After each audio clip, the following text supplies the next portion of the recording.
Beautiful people? Welcome to Spilled Milk, where there's no point in crying over spilled milk. Why? Because we weren't going to drink it anyway. I'm Candace, and today I'm doing a dairy-free mac and cheese just for the holidays. Now, if you're not new to my channel, then you know that I've already done a video recreating my granny's mac and cheese dairy-free. Is up on my channel. You can check it out here. I like that video because it shows you the process and it gives you the exact tips that I recommend for doing the dairy-free mac and cheese. And it has a bonus taste testing for my friend who is not dairy-free, getting her thoughts on the cheese that I used.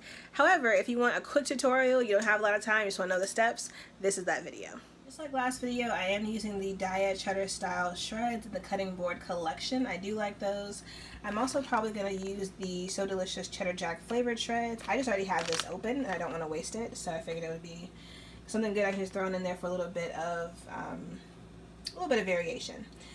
Using my almond milk unsweet. If you've seen the last video, you know this. Unsweet, unflavored almond milk.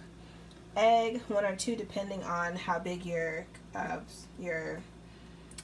mac and cheese is going to be. And then obviously Elbow pasta. Highly recommend the Elbow pasta for cheese coverage and texture. To note about your pasta, be sure to undercook it because you're also going to bake it.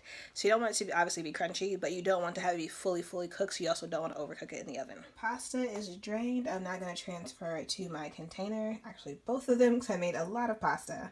And then adding the cheese, mixing it in, then adding the mixture that I'll show you how to make, and then topping it with more cheese before we put it in the oven. First layer of cheese, just going to mix it up so that's pretty dispersed. Doesn't have to be even, doesn't have to be exact. I'm going to add more cheese for this first layer as well, but just so it's mixed in with the pasta. This is just your first layer of cheese. Unless you're not really going for a cheesy mac, you may want to stop here.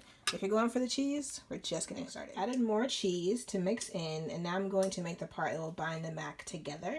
So you're going to take 2 eggs, or 1 depending on how much mac and cheese you have. I clearly have a lot.